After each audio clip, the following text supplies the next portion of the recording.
When people think about mental health in America, Asian Americans are often left out of the conversation.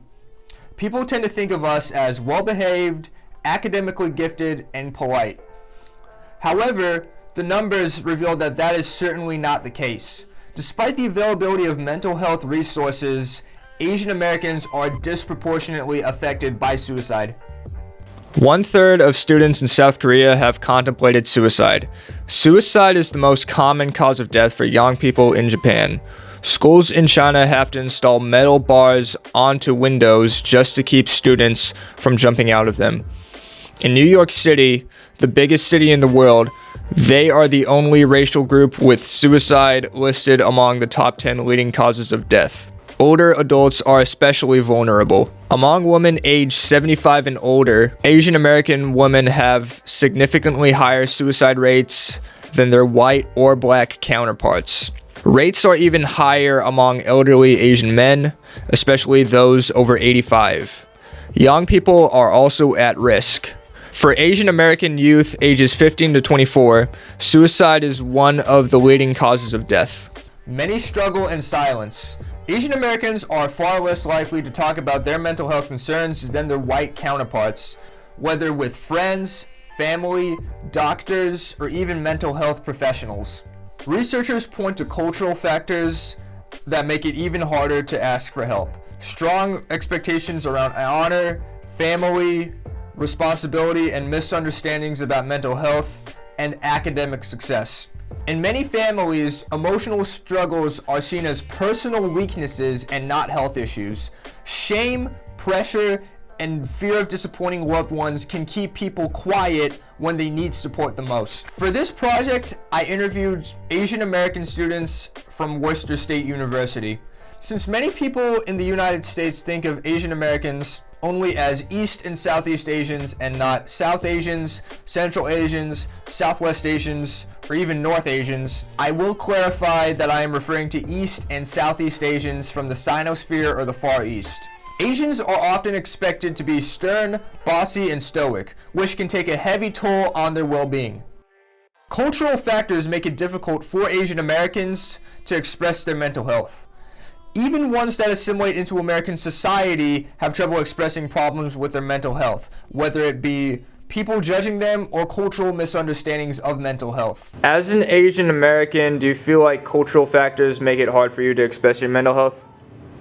I feel like at times, yes, because people really expect us to be very stern, I would say. Very, not uptight, but also very to ourselves, or very bossy is what I've been called a few times about it. So it's just, yeah, just. I don't think it's that bad. I suppose the only thing that's like relevant is that I feel like rather than being encouraged to speak about my emotions, more like just overcome them is a thing, which sometimes is not really realistic for some people. But like that's the only thing I can think of. I'm not sure if that's how much that's related to culture as opposed to like my parents' philosophy on speaking. I suppose it's like the culture though. I believe so, yes. I feel like my family comes on the more traditional side, so it's not really something that we talk about with each other, and it's deemed as something we keep on the secret, kind of. Many immigrants come here without understanding or caring about mental health problems and offer little help to their kids who experience mental health struggles. Ego plays into much of it, with people wanting to keep up appearances even if it means ignoring their health. Much of Asian culture is shame-based, and many people also feel ashamed to express mental health issues because they feel it makes themselves or their family look bad. Some people even deny the existence of depression and anxiety because they see them as weaknesses. Recent years have seen an increase in suicide attempts among children aged 5 to 14 and among girls aged 10 to 14. We all know the stereotype of Asians being amazing at math. Many people do not realize that our obsession with being proficient at academics is mainly a systemic issue. In China, every teenager must take a college entrance exam called the Gaokao. A low score on this exam could mean no college, a low-paying job, and societal discrimination. Other Sinosphere countries operate with similar systems. Japan has the Common Test, and South Korea has the Sunyoung. All tests require years of intense studying to pass and determine the future of millions of students. Children could study up to 16 hours a day. Everyone knows the stereotypes of Asians being hardcore academics. A lot of people don't realize that it is a systemic issue more than anything, because Sinosphere countries have a system where you have to pass a certain exam just to get into college. Do you think the pressure of Asian Americans to do well comes from immigrant parents that bring that attitude here? Definitely, but not only immigrant parents. Yeah, sure, they want the best for us, and they, of course, look up to us and just want us to succeed in life, but it's also people telling us that, like, oh, you should know this, Asians are really good at math, and all that other stuff, saying that we should be higher in education from the opposite person. For sure. Me personally, our family isn't that hard on us. I feel like it's more like just do your best, because again, we're very like American Asians, you know what I mean? We're very Americanized. But I think for other people, like from friends I've heard of, yeah, it's usually like the immigrant mindset where it's like, oh, we brought you here, so now you have to do your part and like do better. I absolutely think that's true, because they always say that they come here with the purpose of getting a better life for their children. So they want their children to do the best in their future, and they always tend to think that getting all A's and B's, becoming a doctor, a lawyer is what will get you the best life, because it's the life that they couldn't have. So I definitely think that it comes from immigrant Asians coming to here to have a better dream, I guess. They push for high grades and expecting a good future, which I suppose the exam system could relate to. But it's less of, oh, it's because of that system. It's more like they think the good grade is more important than actually like everything else half the time. Because once you get a good future, you got a good future. If you got good money, you got have money. It's like, that's a done deal. I guess it's similar to the exam in that way, where after you succeed in the exam, you get like, oh, that's how well you're doing in your life, or like what job you have. I can see that being similar, but like I'm not entirely sure how it correlates, honestly. This is not limited to college. Junior high and high school have entrance exams like that, with grades being the main criteria for accepting students. If they do not do well on these exams, they could miss out on the opportunity to have a proper education or be forced into vocational school for labor work. These systemic issues have roots dating back to 16th century China. The imperial exam was once a way to create a better life for your family. The only problem was it was incredibly easy to fail these exams, and you had to study day and night in order to have a chance of passing it. This has bled into modern day college entrance exams, where the parents of many students of a lower class see an opportunity to make their lives better. School atmospheres are also very volatile, with corporal punishment being common, unchecked, and unpunished. 70% of Taiwanese junior high school students have been beaten by their teachers, and 98% of South Koreans have been beaten as well. This contributes to the mental health crisis in East Asia. Talking about your mental health is seen as incredibly selfish and shameful, and resources like therapy, psychiatry, and counseling are very limited. Though the American education system has flaws, it certainly does not have a test where you have to pass just for the opportunity to go to college. There is also a very toxic culture around grades, with grades being posted for everyone to see. Asians have a very prevalent shame culture, so having a low score could lead to shame, insecurity, and even bullying from other students. Where do you think this stigma against mental health comes from? Do you think it comes from a misunderstanding of mental health, or ego, or both? I mainly believe it's about people just not understanding mental health very much. It's getting more of a common topic now, but people still are a little neglective on the fact of mental health. Like, nowadays, anxiety is getting more important than depression. Sure, anxiety leads to depression, but there's more cases nowadays of anxiety than depression. People just don't understand that at the moment, and they take advantage of that fact sometimes. I think it's 100% ego. I think just Asians in general, it's something about the culture where you have to keep appearance up. Like, something about keeping your appearance up is like, yeah, you want really a good stressed. reputation. I was gonna also say just tradition. I feel like it's been like that for years. I would say both mainly. I feel like mental health was deemed, if you were dealing with mental health problems in like history, you were seen as crazy. So I feel like that stigma from the past definitely goes along, and people now see mental health as something that makes you weak. So it's probably a mix of both, I would say. I think it actually comes from almost like a overachieving perspective, where like you're encouraged to be the best that you can, which is like in a way, because the way mental health is perceived as like less than best, it's like frowned upon in a way to be like, oh, have that condition, so you're supposed to overcome it and be better than it, which doesn't actually pan out sometimes for some people, because it just relates to people repressing it instead of speaking out about it. Whereas like they convince themselves they don't have a problem, where they're actually just mitigating it as best as they can. And for some people it doesn't work, for some it does work. So people with like minor issues don't know that they have issues in the first place because they repress them almost.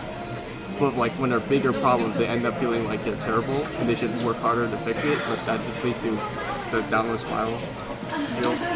While Asian countries have cracked down on these systemic flaws, South Korea plans to ban cram schools from operating past 10 p.m.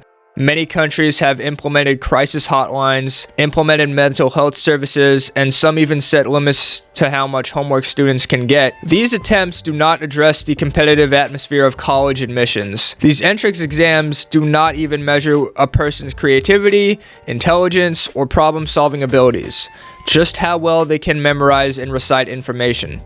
Many East Asian parents who had to take that exam bring that attitude here because that is all they know. It also doesn't help that Asian parents often compete with each other and compare themselves to other parents. My Koi is a lawyer. Yeah, well Kung is a pharmacist. Yeah, well Tao works for the UN.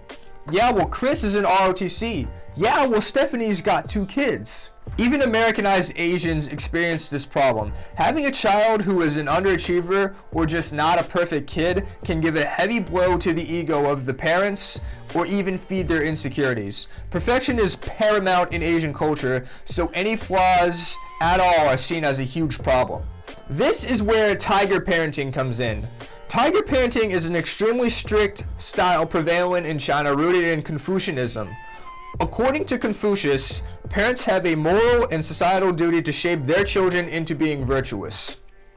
If you have a laid-back and relaxed approach to parenting, then you're not a good parent. As a parent, you're meant to take every opportunity to educate and create values in your children. While this idea is not bad in and of itself, the way parents go about it is through controlling parenting. They don't encourage their kids through positive reinforcement. They twist their kids' arm through pressure, intrusiveness, and dominance. Asian parents often make decisions for their children from where they go to college to what they can wear. It's not limited to mainland Asia. Asian Americans report their parents being more psychologically controlling than their white or European counterparts. Tiger parenting is seen as controlling and overbearing in the West, but is completely acceptable in East Asia. Parents ban TV, books, extracurricular activities, even friends, just to get their kids to focus on studying. The parents do this because teaching children to follow social hierarchies is how they get them to behave. Parents fear their children misbehaving for the same reason they fear them underachieving. It is a direct reflection of them as parents and as individuals. If the child is well-mannered, polite, and respectful, the parent is responsible for that in society's eyes. The opposite is true too. This mentality also stems from a culture of putting the family before yourself. Kids go to college not because it is their own dream, but because it is their parents' dream. This does not limit to just status, but family structure. Younger family is also expected to take care of older relatives. This has also taken a toll on Asian people's mental health for the same reason education and tiger parenting has. Another aspect of East Asian culture that affects people's mental health is taking care of older family members. Have you ever taken care of an older family member? If so, has it affected your health in any way? Yes, I have. They're doing great now. It's just sometimes they have a little bit of a rocky road. But I do take care of them at times, especially with me having the skills of a certified nursing assistant now. It's much easier. But with family members, it's definitely more mentally depleting because you're slowly watching them, you know, get sicker and sicker with the possibility of them possibly getting better. In some ways I've taken care of them, but like not majorly. Typically my parents do that. In some ways I'll have to take care of my grandparents every once in a while, but typically they're healthy enough that I don't have to worry about it that too badly. I don't think it's affected me significantly. I think for me specifically, I'm been fine with it. Nothing major's been put on my plate with them. I don't think I've taken care of an older family member just because I feel like my aunts and uncles do that for my grandparents. But I definitely know that they would want the same for us, nieces and nephews. I don't think it affects my mental health in a certain way just because I feel like they've taken so much care of me that I want to give that to them in the future as well. But obviously, that could vary just because it could put a lot of pressure on you if, I guess, the way they treat you and expect you to take care of them is bad. So I feel like if they raise you and say in a bad way, I'm only raising you like this because you have to take care of me in the future, I feel like that could affect someone's mental health poorly just because you shouldn't raise your kids solely for the purpose of them to take care of you in the future. I don't know if that makes sense, but yeah. No, we haven't, just because our grandparents are actually still pretty young, like they're really dependent on like themselves. I'm not sure if our family would work that way, but because I am in healthcare, I could see myself doing it. So I don't know if it'd be their decision to want to have me care for them or if it's like my influence on them. Yeah, I'm not sure. Yeah, we haven't in the past though, so.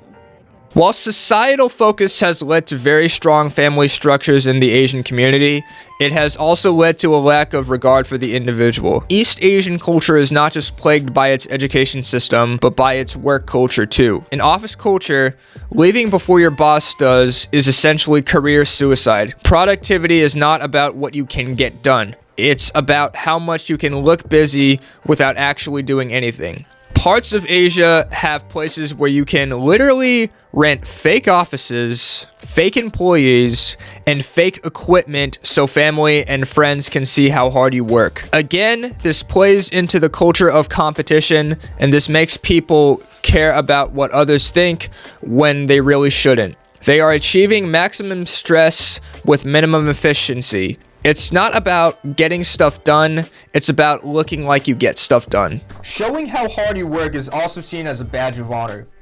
People brag about missing birthdays, getting no sleep, and working 12 hours a day, 6 days a week. The toll on the workers is very apparent. In Japan, it is not uncommon to see people passed out on the street because of how overworked they are. Between 2011 and 2020, there were 21,724 suicides just from overwork in Japan. That's 2,172 suicides per year on average.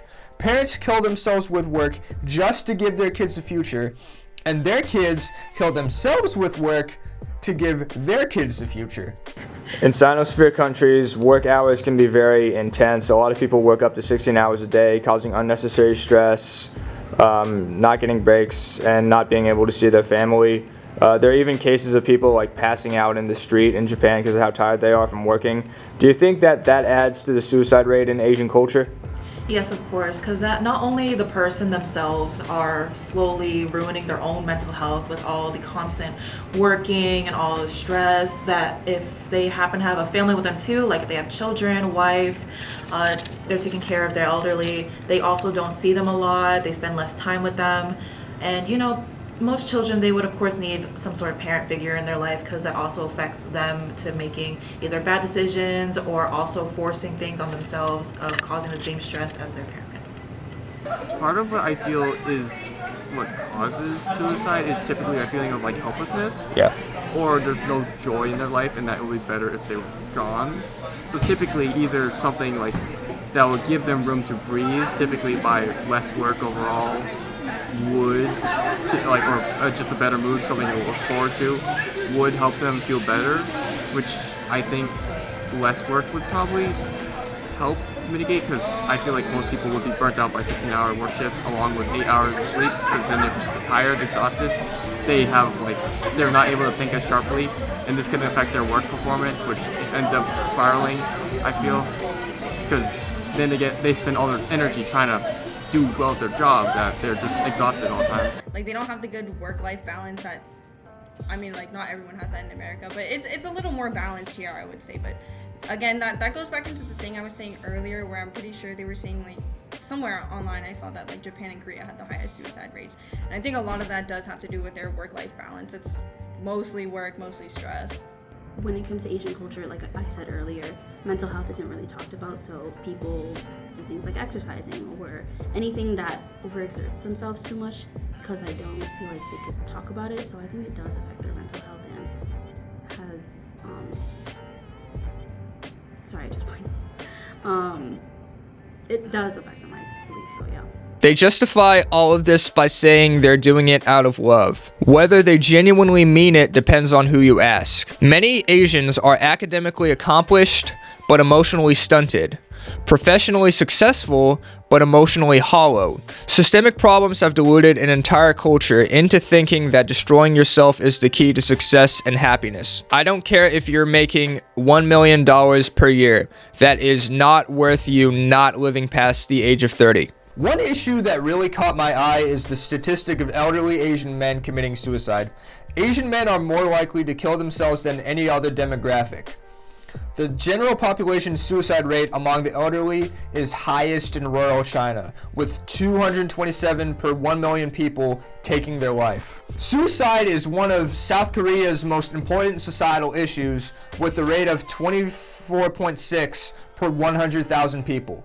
Even though East Asian culture values elders, rapid industrialization, urbanization, and changes in family structure can lead to social isolation in family units. Older people could feel less supported, experience depression, chronic illness, or psychological distress. Combine that with pre-existing social stigma around mental health, and elder Asian men will definitely be discouraged from seeking help for these problems. Men in Asian society are also expected to be the economic providers, and they lose that title when they get older, taking away their sense of purpose.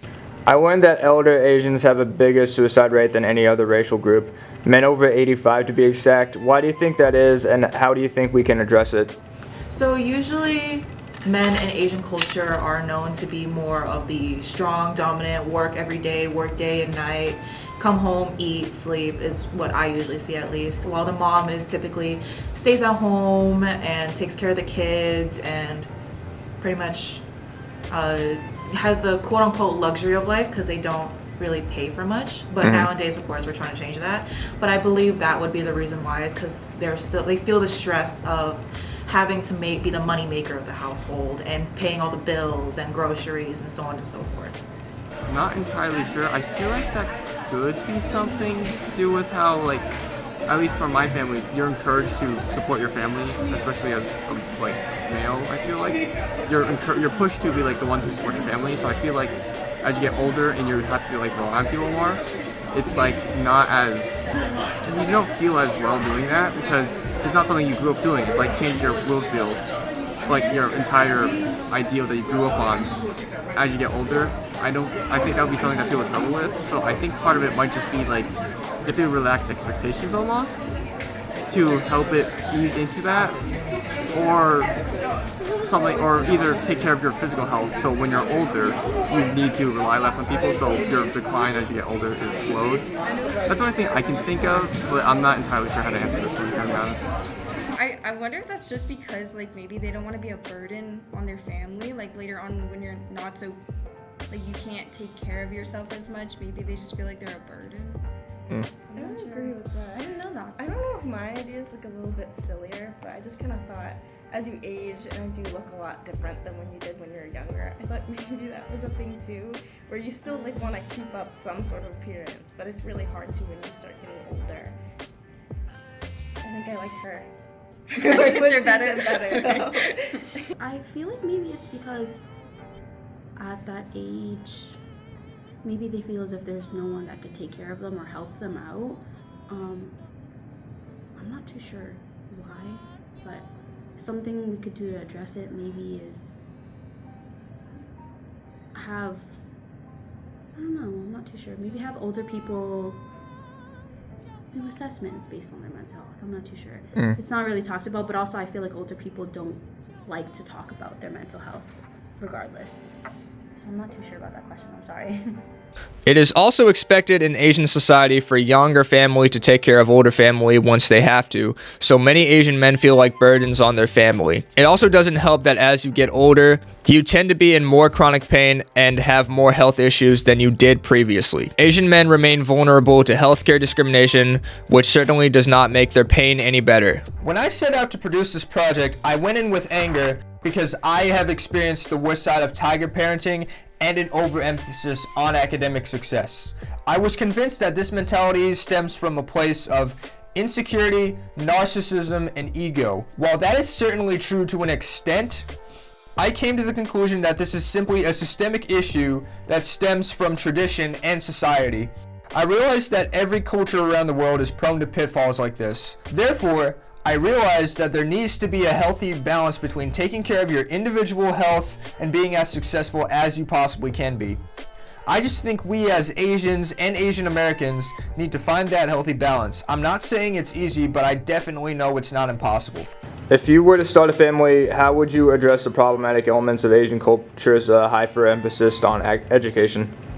I would definitely tell them to, of course, do their best, succeed, but I would want them to do tutoring. I don't want them to slack off. I want to push them to reach their best because I know they can do it. I know most people can, unless of course the mental doesn't fit right. I would of course understand, work around it. If they need to skip a day of school, I would allow that, but I would obviously need their grades up. I wouldn't be so strict to be like, oh, you need to be an all A student. I would be like, okay, if you get 1 C, 2 C's, that's fine. Just please get it up. Yeah, B's are perfect. This actually depends on how much free time I have, because I feel like in order to stem that, you have to figure out what each child, if you were to have a child, like multiple children, or like one child, 1 to 3 children, something like that, you have to know what they want, because while education is generally considered good, if you know a lot about your child, then you can kind of feel like, oh, this one wants to pursue more of this. You can encourage it, push them towards it without sacrificing other stuff.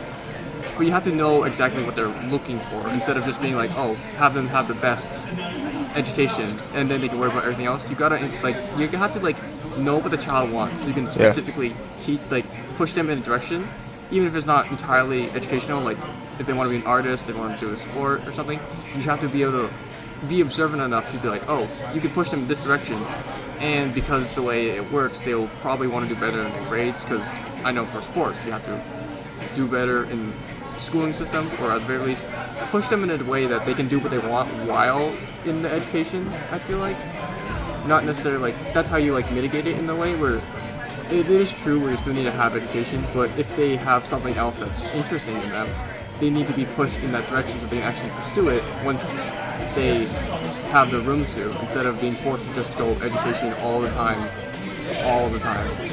without just study all the time. They have to have something else to get as a break, even if it's still work in a way.